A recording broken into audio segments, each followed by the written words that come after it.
Kembali di Market Corner dan ingin kemudian lebih menggali lebih dalam terkait dengan kenaikan dari harga-harga saham emiten batubara lah ya. Ada kemudian tadi Anda sebutkan PTBA, Adaro dan juga ITMG. Sebetulnya kalau kita fokus ke kenaikannya secara year to date gitu, mana yang kemudian sebetulnya misalnya posisinya adalah saya belum punya saham-saham tadi gitu.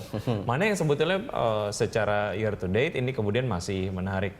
Masuk Ketiga-tiganya nggak menarik. Nggak menarik, karena sudah terlalu mahal ya? Iya, kalau seandainya Masuki punya uang di kantong cukup besar, seperti 1 miliar misalnya seperti itu, masuk pada saat hari atau hari ini masuk, tidak begitu menarik. Karena memang kalau lihat dari performanya sudah di atas 1%. Karena saya cukup rasional. Ketika saya sebagai pelaku pasar atau investor langsung, ketika memang saya invest dari awal 1 Januari saya invest, lalu 30 Juni ataupun pertengahan Juli ini saya jual, ternyata saya mampu keuntungan 100%.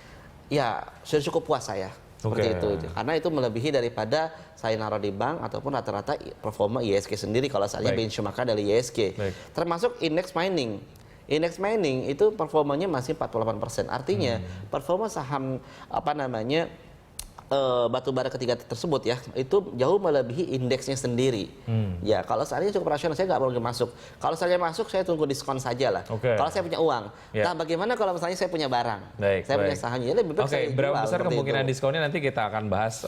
Mas Supri kita akan bahas lebih ke kemungkinan profit taking. Anda melihatnya seperti apa? Karena memang secara kenaikannya ini cukup signifikan lah ya. Profit taking masih ada, makanya saya tadi bilang tadi kalau seandainya masuk tunggu profit taking dulu. Kalau masih punya uang ya taruh, nanti tunggu sampai dengan diskon 10 hingga 5% dibandingkan last price. Itu lebih bijak. Tapi kalau seandainya nanti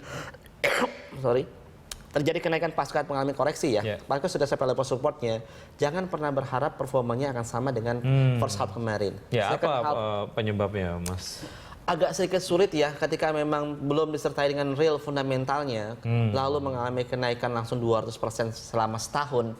Akumulasi dari awal tahun 2016 sampai dengan Desember bulan ini sangat mustahil menurut hemat saya, kecuali ada bandar yang bermain. Nah, kita kan nggak mengharapkan itu, kita mengharapkan kenaikannya real dari fundamentalnya. Yang menurut hemat saya ketika tunggu diskon 15%, paling tidak nanti dari level true-nya sendiri koreksi tersebut ya 20-30% di level di bawah level rendahnya itu akan terjadi kenaikan kembali. Dan kalau aku akumulasi dengan last rate pada hari ini, menurut hemat saya masih ada potensial chance sampai dengan Desember besok. Ya chance-nya paling tidak 15 hingga 20% saja seperti itu. Jadi mungkin baru bisa masuk sekitar Desemberan lah ya ketika memang diskonnya 10 sampai dengan 15%.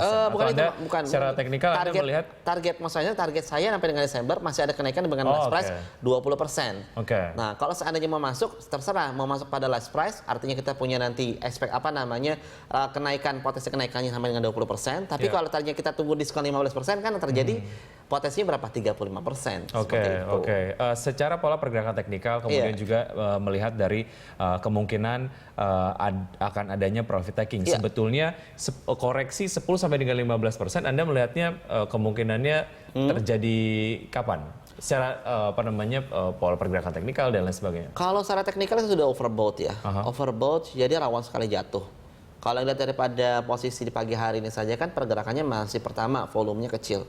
Ya kan? Yang kedua tidak ada pergerakan. Ini sudah ada indikator-indikator sebentar lagi akan terjadi profit taking. Tanda-tanda reversal sudah mulai kelihatan. Makanya bijaknya bagi yang sudah punya barang, saya on high lah. Ada kenaikan langsung jual karena kenaikannya tidak support dengan volume yang cukup tinggi. Seperti itu, Mas. Sudah overbought berarti sudah jenuh beli gitu jenuh beli, rawan koreksi, tinggal tunggu sama level netral ataupun oversold.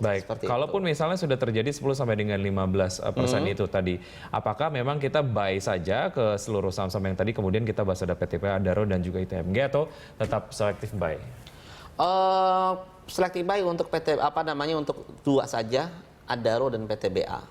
Apa indikatornya? Adaro, mitra dagang utama mereka adalah China, inline terhadap tadi fundamental kita sudah bahas. Yang kedua PTBA juga sama menjual ke sana juga, tapi domestik cukup besar. Tambah lagi dengan adanya mereka sudah mulai mengoperasikan jalur kereta api mereka langsung ke pelabuhan seperti itu. Jadi menurut hemat saya ini akan menguntungkan dari pihak Bukit Asam itu sendiri. Baik, secara target harga untuk Bukit Asam dan juga untuk Bukit Asam ya. Kalau kita lihat di sini untuk Bukit Asam sebentar Mas ya. Untuk Bukit Asam paling tidak dia akan coba mencapai 10.050 ya. 10.050 terus berikutnya untuk dari Adaro Energy paling tidak coba akan menguji level 1.200. Artinya level untuk fundamentalnya sendiri dibandingkan last price sudah mulai terbatas pergerakannya. Ya. Kalaupun misalnya secara hitung-hitungan gitu yang Anda kemudian tadi sampaikan kenaikannya tidak akan sampai 100 sampai dengan 200% seperti kemudian yang terjadi beberapa waktu yang lalu. Mungkin ingin melihat sektor lain sebetulnya yang mana yang kemudian cukup menarik juga untuk dipertimbangkan di koleksi? Kita langsung kaitan saja dengan repatriasi dan tax amnesty ya, seperti itu yang memang cukup besar ya, dananya akan masuk ke Indonesia, mudah-mudahan seperti itu, automatically masuk kepada sektor bank dan sektor properti. Mungkin kalau saatnya kita nggak masuk ke sana, siapa sih yang akan diuntungkan nanti untuk bangun properti dan infrastruktur adalah konstruksi. Makanya ketiga sektor tersebut, bank, properti dan konstruksi menurut saya sektor yang saya jagokan selain sektor mining. Baik, Mas Supri, terima kasih atas analisa Anda pagi hari ini, sukses untuk Anda. Ya, baik, pemirsa, simak informasi menarik lainnya usai jeda, tetap di Market Corner.